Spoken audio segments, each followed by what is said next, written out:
เอาที่ทำไมมันกรีเมีย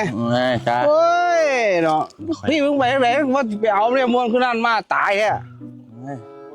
น้อยกับมาแล้วตอบเจ้านี่นะบุ๊กใช่ฮอนลูกพี่มึงก็มาเลยนะ ว่าแต่ยังมาอีกบาท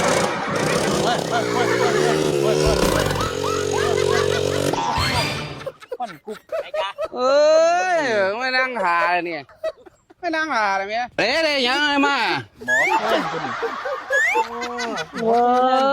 เอามือว่างกันหาเวลาว่างโดนบ่ได้ไปเฮ็ดเวียกกันม่วนตัวมานั่งลงดิสักโบกกันยังเดี๋ยวว่าบ่ทำกันรู้เรื่อง เอา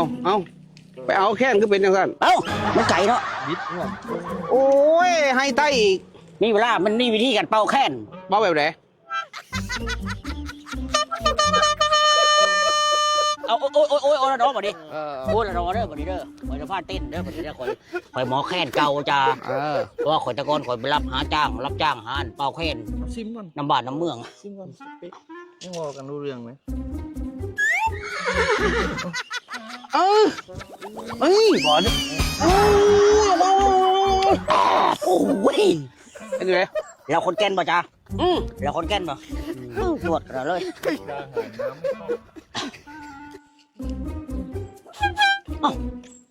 เอาบทเพลงไหนข่อยจะเป่าให้ เอาลำซิ่งเลยไหม ลำซิ่งกัน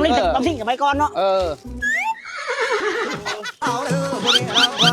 เอาเด้อข้าที่เราเดียข้าสวยมาพ่อเด้อแบ่งตัดดีสวยมาเดียวไรเดียวไว้ท่าสวยมาเดียวผู้ไรเดียวไว้ท่ามาผู้รับบ่ได้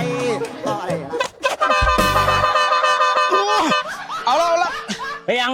กูเมื่อยละ เมื่อยแล้ว เสร็จมันอันนั้นเลยไหม คนหายังเต้นได้ดิก็เส้นยืดเส้นจัง โอ้ยมึง เท่าได้จังซี่แหละเป็นไงเจ้าล้มโอ้ย เบื่อเต้นอ้าวขาเนี่ยขมวดเวลาเต้นแล้ว เนาะ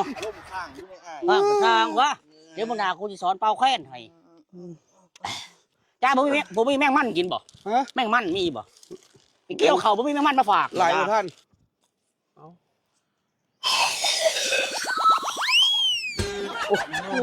ตามันกินลกมากเลยดิ ไปจ้าไปกินต้มไก่มาครับปะ3 คน ลงไก่ อยู่เถียงหน้าข่อยไป เจ้าเฮ็ดเด้อ เจ้าเห็ดเด้อเฮ็ดต้มไก่ไปลูกไปลูก กลัวบ่เป็นดิ ไปลูก